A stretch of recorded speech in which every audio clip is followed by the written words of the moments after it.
सास का बहू के लिए इतना प्यार।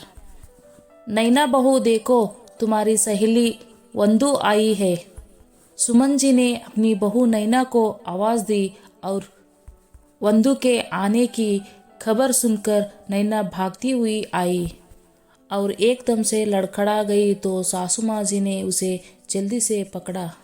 नैना संभाल के बेटा, अब ये उछल कूद दौड़ना भागना कम कर दो, सुमन जी ने नकली गुस्सा दिखाते हुए कहा।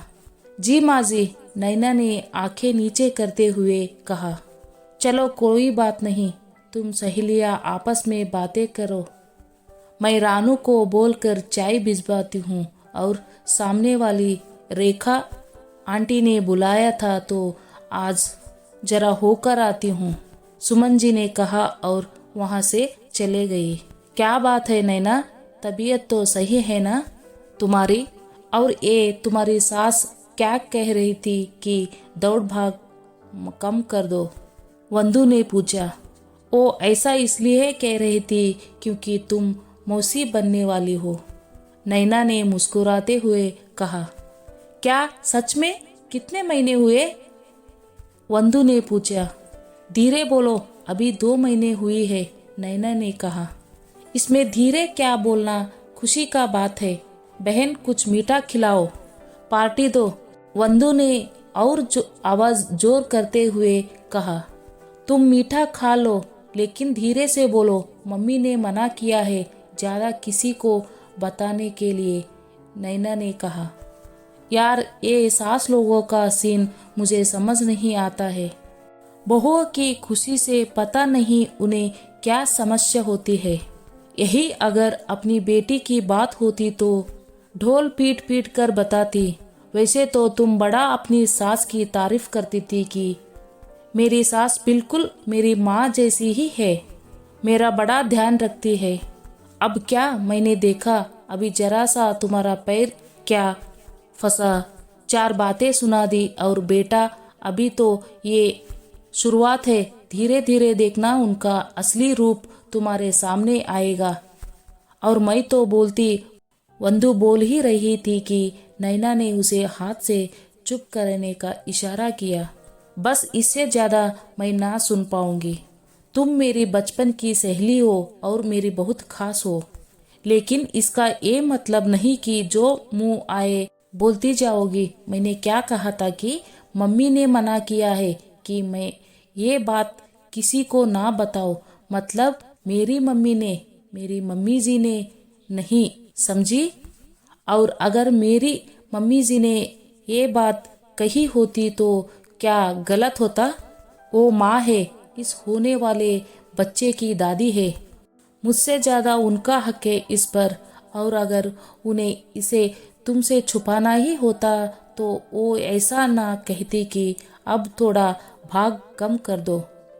इतनी अक्ल तो उनमें भी है कि इस बात को कहने से सामने वाला सच जान जाएगा। लेकिन वो जिस तरह से मुझे अपना मानती है उसी तरह मेरी अपनों को भी अपना ही मानती है।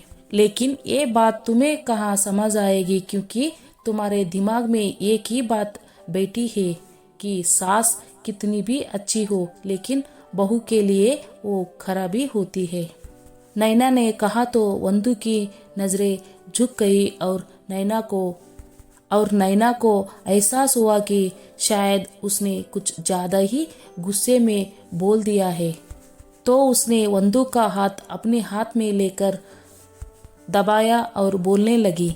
देख वंदू, मैं जानती हूँ कि तेरी ससुराल वाले का तेरी प्रति अच्छा व्यवहार नहीं रहता है, लेकिन तूने जिस बहादुरी से स्थिति का सामना किया है वो वाकई में काबिले तारीफ है। तेरी जगह मैं होती तो कब की टूट कर बिखर जाती, लेकिन मेरी ससुराल में ऐसा कुछ नहीं है। यहाँ सब लोग बहुत अच्छे हैं। मुझे तो मैके से ज़्यादा आज़ादी मेरी ससुराल में मिलती है। तू तो मुझे जानती है कि मैं कितनी डरपोक थी, लेकिन मेरी मम्मी जी ने मुझे हर डर से लड़ना सिखाया है। उनका मानना है कि बेटी हो या बहू, अपने अधिकारों से किसी को समझौता नहीं करना है। वो मेरी सास भी है और मेरे दोस्त भी, और तुझे तो शायद पता भी नहीं है कि वो तेरी कितनी तारीफ करती है। मुझे बोलती है कि मैं तुमसे कुछ सीख लूं, लेकिन मेरी बहन मुझे ऐसी सीख ना दे। तेरी ससुराल ने बिना गलती के तुझे दुखी किया तो हम तेरी ससुराल को कोसते हैं, और अगर मैं मेरे परिवार के साथ ऐसा करूंगी तो सब मुझे भी कोसेंगे। तू बता, क्या ये सही रहेगा? नैना ने कहा तो वंदू की आंखों में आंसू आ गए। नहीं नैना, तू कभी ऐसा ना करना। भगवान ना करे कभी किसी परिवार में बिखराव ना हो। मैंने बहुत कोशिश की अपना परिवार जोड़ने की, लेकिन वहाँ कभी किसी ने मुझे अपना नहीं माना। समय समय पर मेरी और मेरे पति को बेइज्जती की।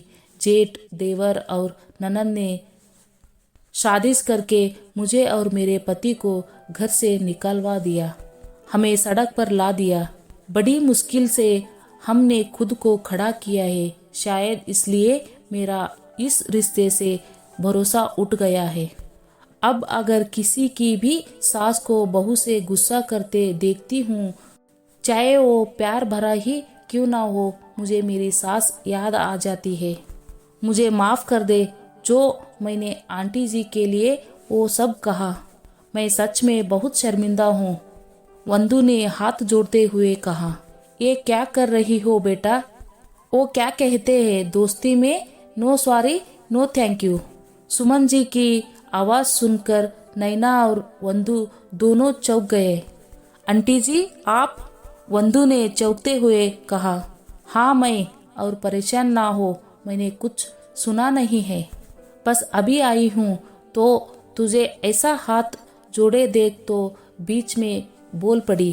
क्या नैना, घर आई सहेली के साथ ऐसा करते हैं, वो भी इतनी प्यारी सहेली के साथ? गलत है।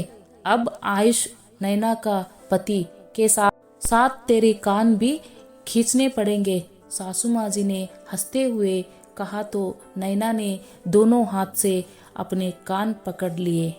नहीं आंटी जी, गलती मेरी है, इसलिए मैं माफी मांग रही थी। वंदू ने नजरें झुकाते हुए कहा। देखो बेटा, मुझे तुम दोनों के बीच की बात तो नहीं पता, लेकिन इतना पता है कि तुम आज के समय की एक समझदार और बहादुर लड़की हो, जिसने खराब हालातों का मुकाबला बहुत अच्छे से किया है।